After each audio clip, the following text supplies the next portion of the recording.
ایک مرتبہ ایک درویش شہر سے نکل کر جنگل کی طرف جا رہا تھا تو اس نے دیکھا کہ دو لڑکے وہاں پہ راستے پہ کھڑے تھے.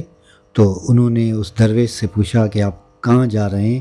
تو اس درویش نے کہا کہ میں اپنے گھر جا رہا ہوں، کچا سا مکان ہے، وہاں پہ رات گزاروں گا.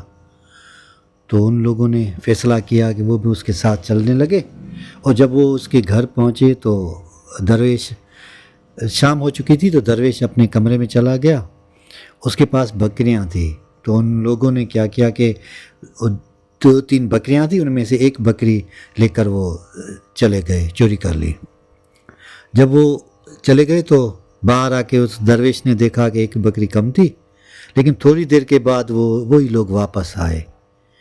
تو درویش نے ان سے کھانے کا پوچھا اور انہیں کھانا دے دیا. تو انہوں نے کہا کہ ہم نے آپ کی بکری چرائی تھی، لیکن جب ہم راستے پہ جا رہے تو ہمیں اور چور ملے اور انہوں نے ہم سے چھین لی، اور ہمارے پاس جو رقم تھی اور پیسے تھے وہ بھی انہوں نے چھین لیے.